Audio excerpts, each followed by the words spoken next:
being strong just means being stubborn. Yeah, And that's now true. from my stepfather, even like in a situation when I had my daughter, and the way it came about was the way that is every man's nightmare. He said, "I don't care about how you feel. It's not about you anymore." And that's That's being right. selfless. So That's I've right. learned more selfless from a man than I've ever learned being selfless from a woman. That's no, I'm saying. Fathers are important. This is one of the things I think we just found out. One of the reasons why women cannot raise men, they can't turn boys into men, it's because this whole selfless thing, right? Man, that's a high level conversation. Mike here, Money, Marriage, and Media. Welcome back, guys. Today we are looking at 8 at the table. We're also looking for 1,000 subscribers. Do single moms raise selfish sons? Is where we're starting at, the name of the video, and we're going to go ahead and get it going. Woo, audio problems. What's going on here? We got to fix these audio issues. Let's see what we got. Does that work? Yes, it does. And let's try this again. Family dynamic. Who There it was is. more selfish between your parents? In your parents' relationship with one Each another. other, yeah. So with my mom and my dad, right? My biological dad, they split when I was like 4 or 5. And I can't say who was more selfish and who wasn't. Because at that time, I know my dad had NBA stripped from him and he was at his bottom and he just was making terrible decisions, right? And at the same time, you know, my mother wasn't making the best decisions either. That's why she had me at 17. So when I look at those two dynamics, it's foreign.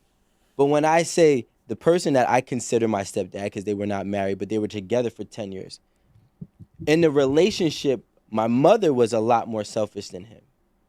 Could that be because she had to raise me and my sister on her own? That's just a justifying answer. That makes But sense. he was the one that was always extending himself. When my mom was always the one thinking about realistically providing.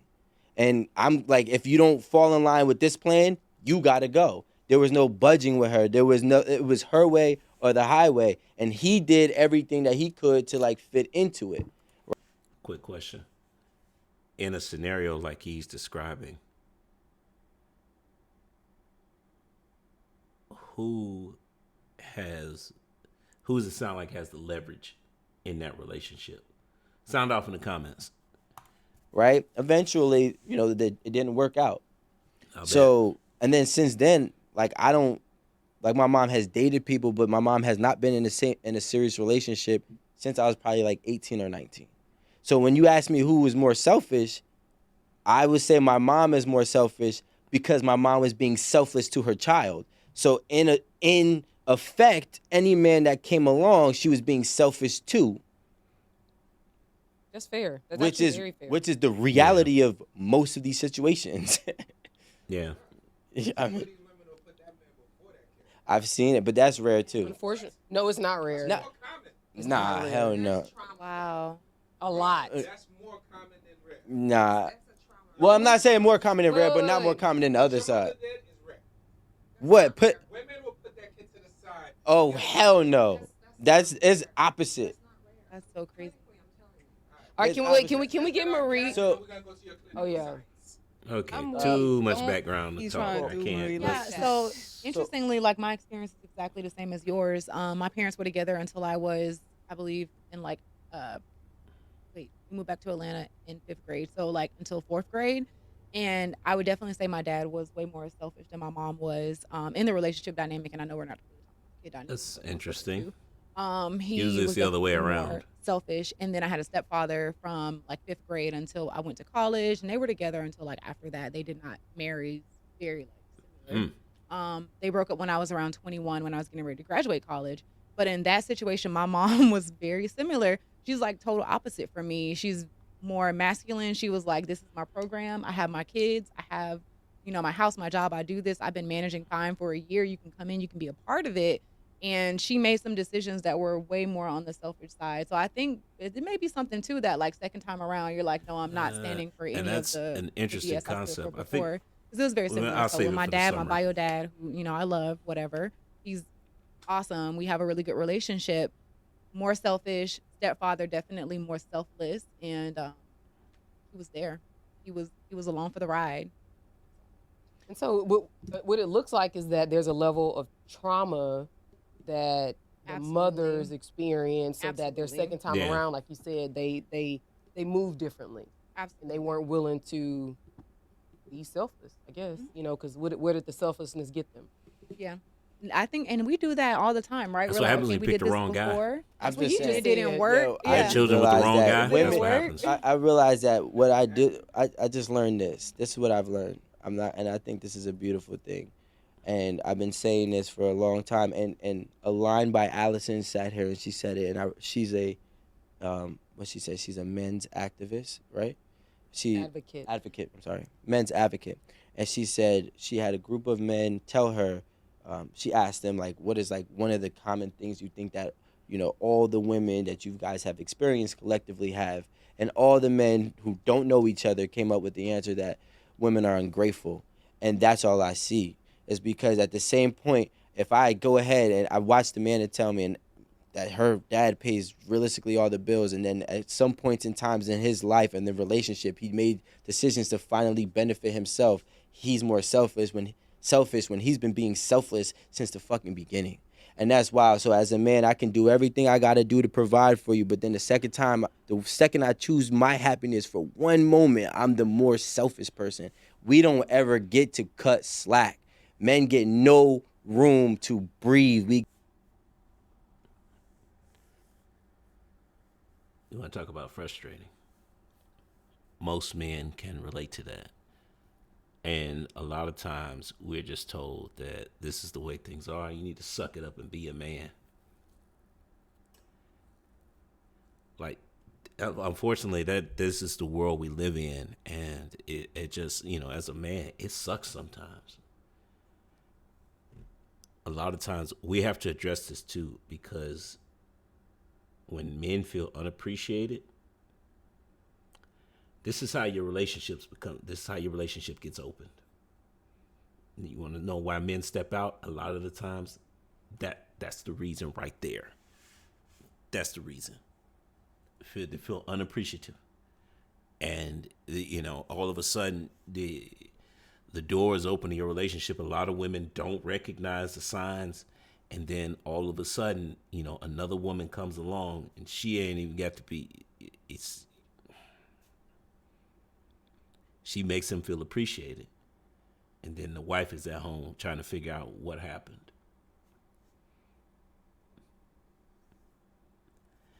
Most men, now, the sad thing is that's a sad situation altogether. The worst part is that there's a large percent of men who just don't cheat. They just suffer in silence. So Rico's speaking facts right now. get no break, and the second that we do, we are just Very called the dramatic. craziest shit, bro. This is extremely Wow, dramatic. bro. This is a very triggering conversation. This is extremely No, dramatic. this Thank is the you. shit we need to talk about. Triggering or not. I think that is dope though, because it's realistically when you think about who you learn from. And you know what the funny thing is? I've learned from my mother that I don't need people, and that's the worst thing. And I've actually learned from my stepfather to never burn that bridge and always find a way to patch it up no matter how bad it is.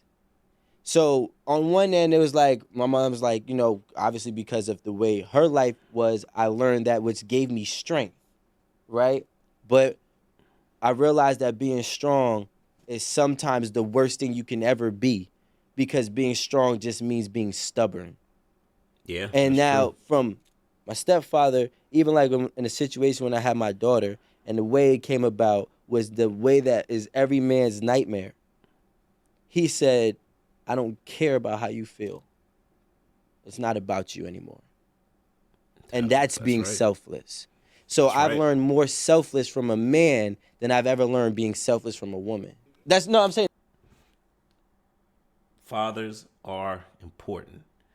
This is one of the things I think we just found out. One of the reasons why women cannot raise men, they can't turn boys into men, it's because this whole selfless thing, right? Man, that's high level conversation. This is good stuff.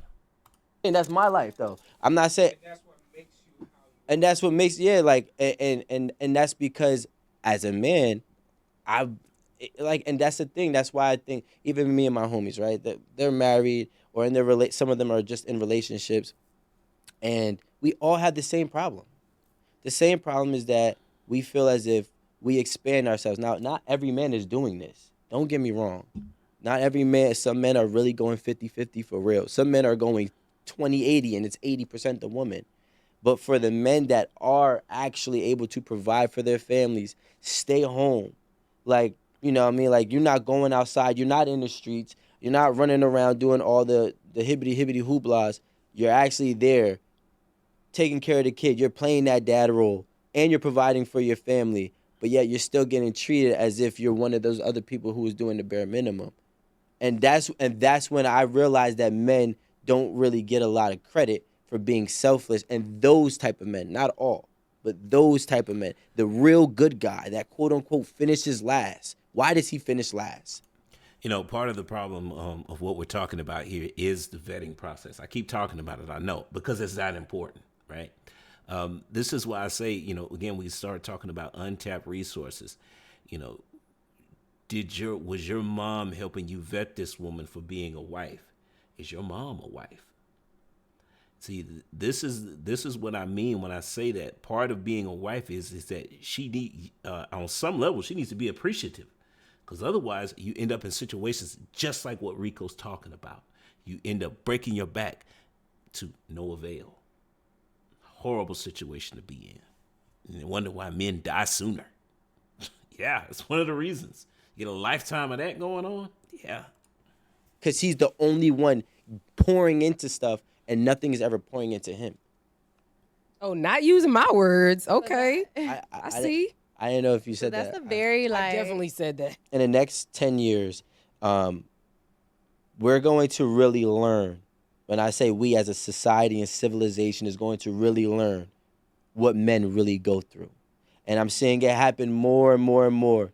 We've Yeah. always been told we have to suppress ourselves. We have to suppress our feelings. We got to get the job done. Even at our own detriment, even at our own self expense in terms of mental health. And now that we're speaking up on it, you know, first of all, we speak on it and it's already getting shunned upon. You know, or you're weak. You know, and men do it to other men. You're weak. You know what I mean? Women do it to men too. You're weak, whatever the case may be. But I honestly haven't met any young men that have not felt that way, that they were not appreciated in my circle. Well, I think You know, we're going to leave it here because I think what he said is important enough that it kind of goes in with the summary I have. So right off the bat, I do agree with him that in the next couple of years, there has to be a shift, just because both men and women have changed throughout, and I would say in the last like 30 years, relationships are changing and we have to change with the times, you know? So what does that look like? Okay, well, I think in the next, I don't know if it's 10 years, but I think in the next years, in the years coming forth or forthgoing, I think that for marriages to survive, we've got to start deciphering the male experience to the point where women can start to understand it. Because most women that do, they tend to be married, but it only comes after, you know, years of being married, years of living, you know, living and breathing with the same man up under his leadership. I think what you're going to have now is that this is one of the things that I constantly mention is that we need more married couples making content so that we can start getting this information to the masses, so that we can start to demystify the variations of marriage, so that people have more examples of how relationships can actually work, right? So I think that, you know, one of the things that's holding us back is the fact that you know, a lot of the male experience goes unnoticed and men feel unappreciative. Well, if you keep going down that road, then you're going to get what you have today. Men rejecting the idea of marriage, because what it basically is saying that I'm not going through all that, and then there's no recognition that this is where you get those conversations, particularly by men when they say there's no benefit in marriage, right? Because they're doing all this stuff, but there's no benefit for them. They don't get anything back. They don't even get recognition for the stuff that they're doing. But all these things tie together as far as how our community is breaking down. Because remember what I told you before, it's like the vetting process is broken. So you end up trying to get into relationships and marriages with women who, frankly, have no wife skills. They don't know how to appreciate men. So when you're out here doing the things that you're supposed to do, when you are doing them, when men are doing them, because it doesn't happen all the time, but when they are, then they're saying that, well, wait a minute, I'm not getting anything back. Why should I go through the trouble of being a husband and you're not going to act like the wife that I need you to be? See, when I say it like that, we move past the cumbersome, the usual surface level answers. Oh, I'm a wife because I cook and I clean. If that man doesn't need you to do that stuff, then what else do you have? So you need to be the wife that he is looking for. So once that happens, once you are a part of that, a part of you being that wife is understanding how to appreciate your husband for his selflessness, to tie it back into what we're talking about. Now, I want to go back to the beginning of what we were talking about before, as far as with the single moms, right? Again, it goes back to the vetting process. Because the vetting process is broken, you now have these women who keep having kids with these guys who either they're not trying to be husbands, or they're just not a good match for it. So all of a sudden now you got a kid on the way, you thinking you about to have a family, but then he never wanted to be the father in the first place. So now at the drop of a hat, he's pissed off and leaving, walking away, when you're left to raise, in Rico's case, 2 kids by yourself, which makes you have to become very selfish because you got to take care of 2 kids, and rightfully so. But the interesting thing is that, the 2 examples that were mentioned talked about, well, my mom was a single mom, so she had to be selfish. So, the way she approached relationship, either, okay, these are my kids, you need to get on our program, otherwise, I'm not interested. I think that works when you're dealing with guys whose value is lower than your own. But the same statement still holds true to when you meet a man who has higher value than your own. You need to get on his program, because otherwise, this is why men don't want to be stepdads anymore, because you got women with kids, they taking that mindset and say, well, no. I'm going to do this on my own. If you can't get in line, then I can just do it by myself. It goes back to the other video I just did about how, women are being raised not to trust men. It's almost like a self-fulfilling prophecy. You pick the wrong guy, you end up pregnant and by yourself, and now you don't trust, and now you had that self-fulfilling prophecy of you shouldn't trust men anyway. When the reality was you shouldn't have been in that position to begin with.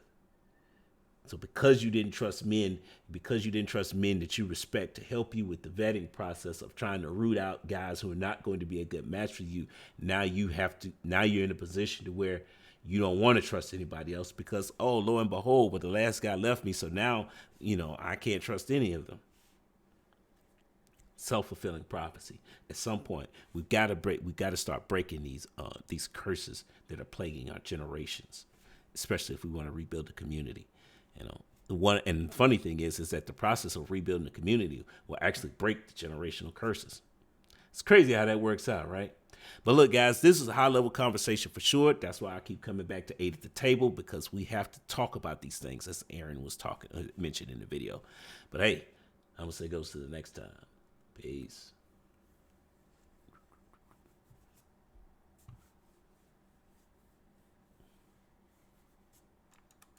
I think men are vulnerable already. I just think that the way that we're vulnerable is not being received. And the only way that...